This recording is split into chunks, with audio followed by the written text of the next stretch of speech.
मेरे दोस्तों, मैं आपका भाई विकास सर। मैं अपने यूट्यूब चैनल पर आप सभी को मैं स्वागत करता हूं। कल हमने 12 क्वेश्चन नंबर तक बताया था, आज 13 नंबर क्वेश्चन को हम बताएंगे, जिसमें पहला प्रश्न है तो हीलियम कैसा तत्व है, हीलियम कैसे तत्व है, अक्रिय तत्व है या क्रियाशील है या सक्रिय है या उदासीन है। तो हमने बताया था कि हीलियम हमारी जो है निष्क्रिय गैस है, जो अक्रिय गैस के अंतर्गत आता है, इसलिए इसका बिल्कुल आंसर ए ऑप्शन सही होगा। अक्रिय गैस बोला जाए या निष्क्रिय बोला जाए या आपको उत्कृष्ट गैस बोला जाए या नोबेल गैस बोला जाए, सभी एक ही नाम से डाला गया है। ठीक है, अब चलते हैं नेक्स्ट प्रश्न की। आवर्त सारणी में कितने आवर्त है, आवर्त सारणी में कितने आवर्त होते हैं? तो पहला ऑप्शन 7, 8, 12 और इनमें से कोई नहीं है। तो आवर्त सारणी में आवर्तों की संख्या कितनी होती है? 7, चाहे आधुनिक आवर्त सारणी हो या खाली आवर्त सारणी हो, दोनों का आवर्तों की संख्या कितना होता है? 7। यदि वर्गों की संख्या पूछा जाए तो 18 होगा, और आवर्त सारणी में खाली वर्गों की संख्या पूछा जाए तो 9 होगा। क्वेश्चन नंबर 16 बोल रहा, आवर्त सारणी में कितने आवर्त यानी 36 पंक्तियाँ कितने? अभी बताएं, 7 होता है। कितना होता है? 7 होता है। चलिए, क्वेश्चन बहुत लाजवाब है, एक क्वेश्चन इससे टपकेगा, 100% मेरी गारंटी है। पेपर में लिख लो, छप के आने वाला है। ओजोन के एक अणु में ऑक्सीजन की परमाणु की संख्या कितना होती है?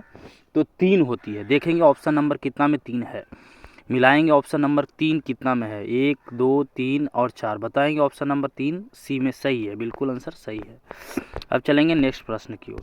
बिना टाइम गवाए, आज थोड़ा सा लेट हुई है मेरे सेशन को डालने में, लेकिन अगले दिन से टाइमिंग से डला जाएगा, टेंशन लेने की कोई बात नहीं है। आवर्त सारणी में V, S I, J E, S B, T E, P O, ये सभी क्या है? तो ये एक प्रकार के अर्धचालक सब है, या अर्धचालक बोले या उपधातु बोले। देखेंगे पहला ऑप्शन ए धातु, दूसरा अधातु, तीसरा गैस और डी उपधातु। इसका बिल्कुल सही आंसर उपधातु होगा। अष्टक नियम के निम्नलिखित में किसके द्वारा प्रस्तुत किया गया था? अष्टक नियम हमारे न्यूलैंड्स के द्वारा दिया गया था। डोब्रेयर का त्रिक नियम दिया गया था। परमाणु द्रव्यमान के आधार पर मेंडलीफ ने दिए थे, और परमाणु संख्या के आधार पर मोसले ने दिए थे। तो इनका अष्टक नियम किसने दिया था? अष्टक नियम किसने दिया था? न्यूलैंड्स का अष्टक नियम, न्यूलैंड्स का अष्टक नियम। न्यूलैंड्स नाम वाला व्यक्ति ने कहा था कि पहले हमारे तत्व का गुण 8वें तत्व के गुण के क्या होता है? बराबर होता है। ये किसने कहा था? न्यूलैंड्स ने। डोब्रेयर ने कहा था कि पहले तत्व का द्रव्यमान और तीसरे तत्व का द्रव्यमान का औसत बीच वाले तत्व के द्रव्यमान के बराबर होता है। ये हमारे कौन बोला था? डोब्राइनर ने बोला था। अब चलेंगे नेक्स्ट प्रश्न की ओर। क्लोरीन के बाहता कक्षा में इलेक्ट्रॉन की संख्या कितनी होती है? तो क्लोरीन 17, यानी बाहता कक्षा में 7 इलेक्ट्रॉन होंगे। कितने इलेक्ट्रॉन होंगे? 7। इसलिए इसका बिल्कुल सी आंसर ऑप्शन सही होगा।